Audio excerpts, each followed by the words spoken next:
Alright, so in this tutorial, we're going to be taking a deeper look into Trench World War One's mechanics.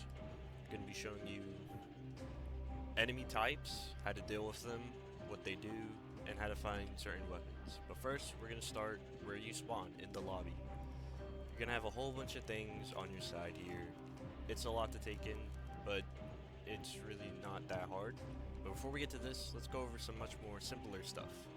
In the top left here, you'll have your player card, I guess you could say. It tells you what class you are, what rank, your level.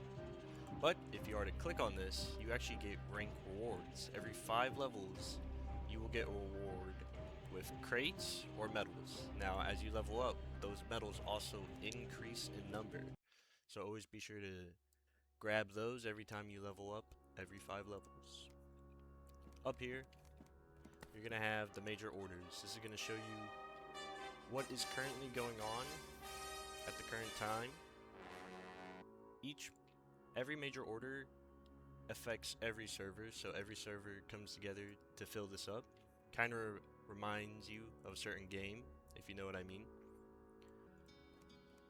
Up next, your medals is your main currency in the game. This is the only way to unlock cosmetics, weapons, war bonds, you name it. The armory, this is where you're gonna buy your firearms, your melees, your gear. Now, you can't just go here and instantly buy it. You actually have to find it in battle in order to unlock it.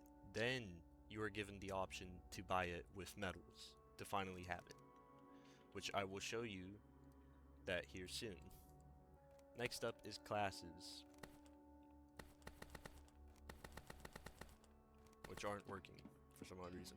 If we come over to classes here, you can see that there is 7 classes you can pick from. You're going to start out with enlisted, which is the beginner class. Every class has their own specific perks that they get every rank, but you can't just max out a class as soon as you buy it. As upgrades, you actually have to put time into that class in order to slowly upgrade it. As you can see here, I only have Defender Max because it's the best perk, like, come on. Cosmetics, this is where you get your looks. It doesn't really change a lot. The only thing that changes something is armor. You have 3 types of armor. Medium armor, which gives 25 HP and a minus 5% speed. Light armor, which only gives 10% HP, but no debuff. And heavy, which gives 40 HP with a minus 15 speed.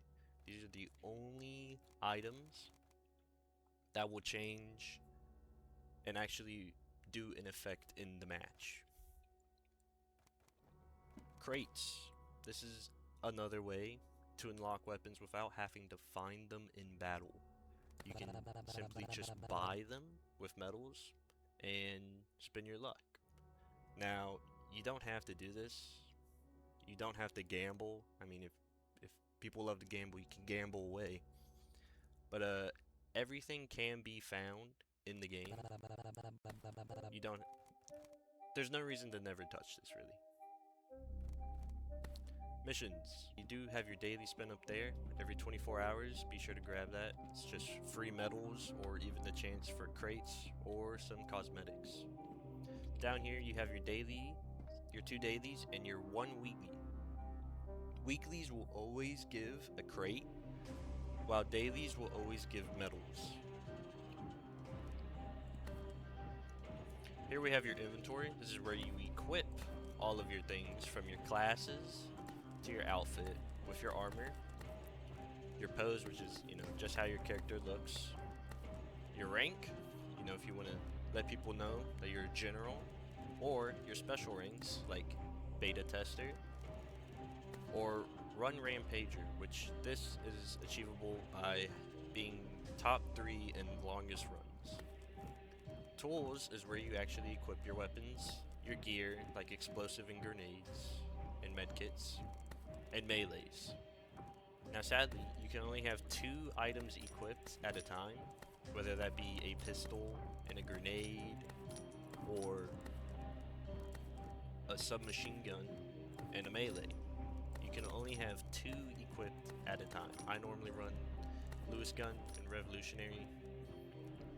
These two can't really be found, but now the Lewis gun can actually be found in game, so that makes that a lot easier to get. Division. This is where groups come into play. Now, as of right now, groups don't really do a whole bunch. They're kind of just there. But later on, the developer did say that they want like the biggest groups to play a major impact in how the war goes. So they will mean something later on, but as of right now, it's just to group up. Supply codes, you get these codes from Discord. If you guys want to go get those codes, the link for the Discord will be in the description. Or if you guys want me to do a video over all the codes so you guys can get a head start, let me know. Settings, you got a lot of settings you can pick from, so don't get lost in there. Preferences, this is where you can change your keybinds. Now it does have it for gamepad and keyboard. You change your look sensitivity, and you have a tutorial up here if you want to take that as well. Now, enter the battlefield. This is where you go to play the game.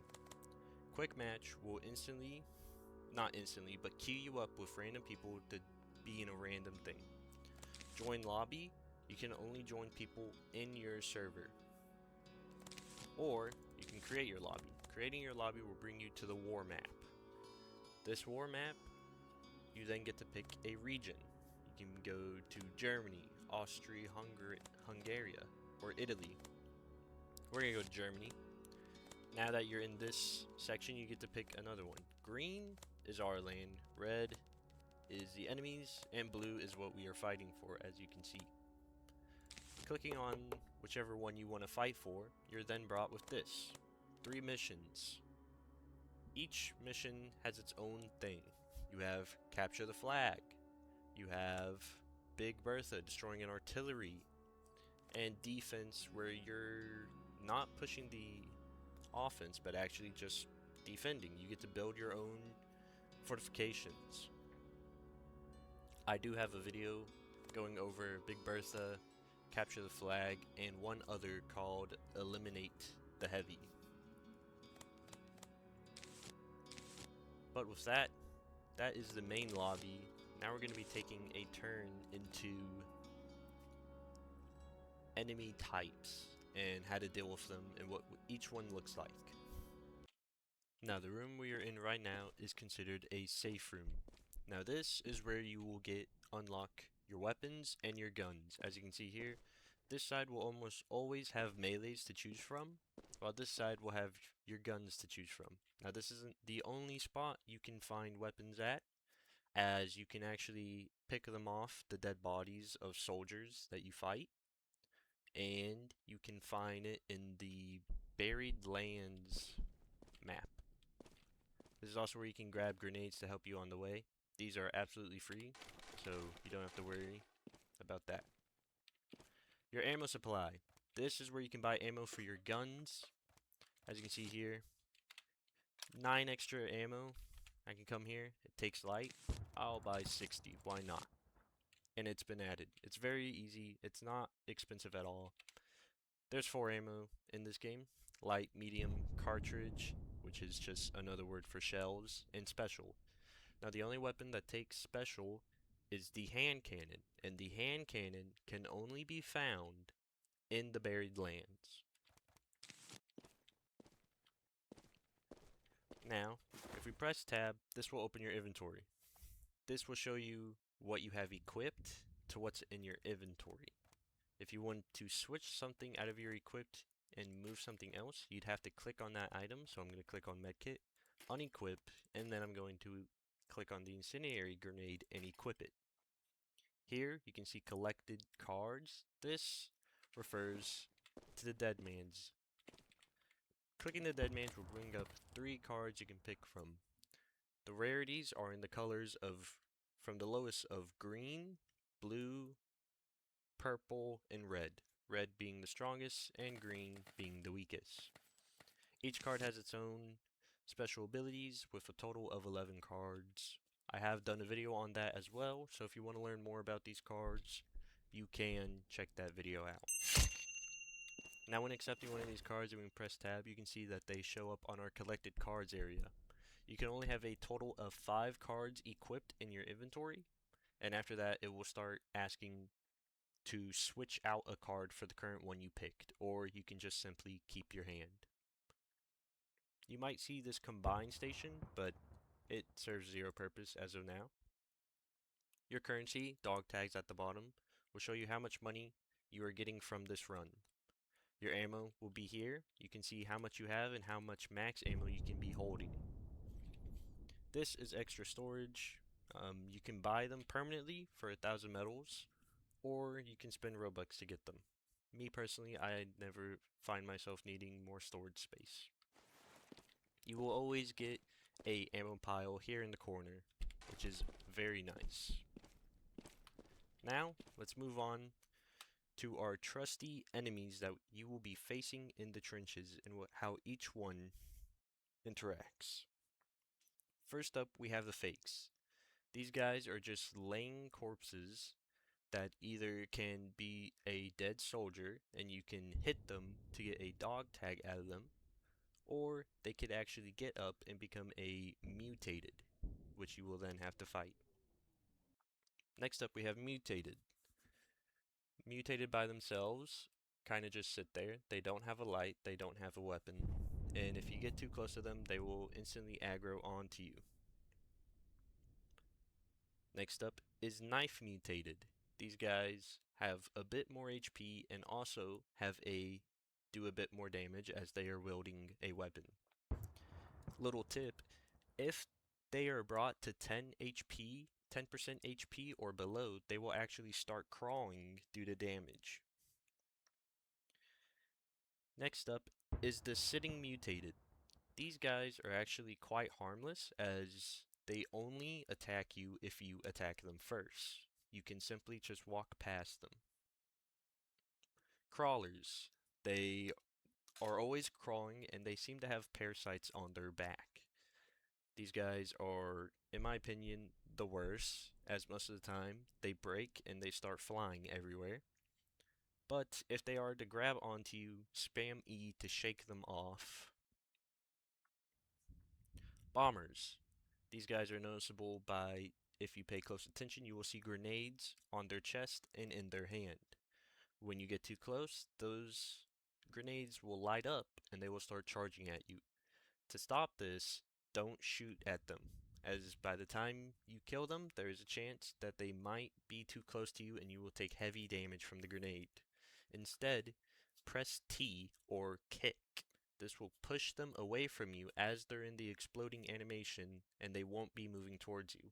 For extra caution, just move back after you have kicked them.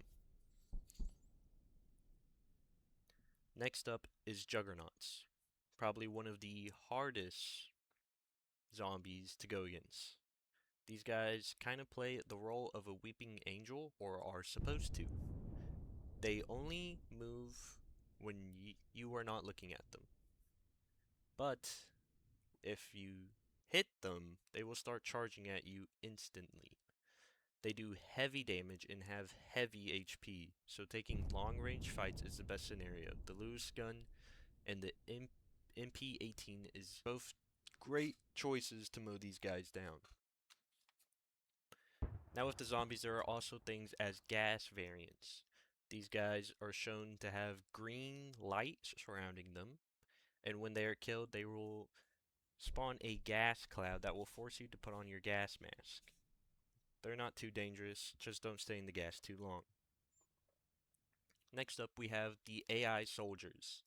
Now, the AI soldiers actually recently got improved AI. Back then, they used to just sit there and shoot. Now they have AI that is way better than that. They can, after shooting, they will try and take cover to reload. They can crouch and crawl now, making it harder to hit. They have better spotting, and they have the ability to alert other soldiers nearby that you are near. It is best to go for one-shot kills such as headshots to not alert others, as shooting one that isn't a kill shot will almost guarantee that the rest of the groups nearby will come charging at you. There are different variants of these soldiers, though they all have the same amount of HP. You have the MP-18 wielding soldier, a submachine gun variant, a M95 rifle soldier. You have the Guts and Glory musket soldier, the special soldiers such as medics who will run towards allies and heal them if they are injured and not killed fast enough. They do have a special unit called the Emissary, who is actually one of the bosses for one of the main objectives. This guy is a beefy tank and wields a melee. His attacks are fast, and he is fast. Dealing damage to him will eventually start causing him to spawn in reinforcements, so picking your distance and fighting him alone is kinda hard to do. Definitely the Lewis gun is a great weapon to shred him. The trench shotgun is great because he's always trying to get up close to you.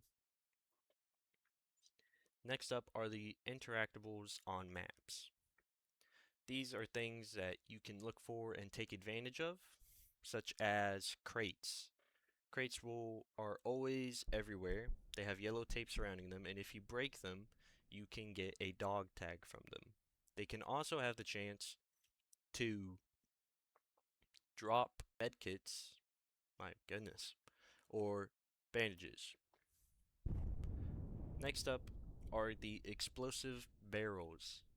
These things actually do play a role, having huge AoE damage and can damage anyone close by or even one-shot enemies.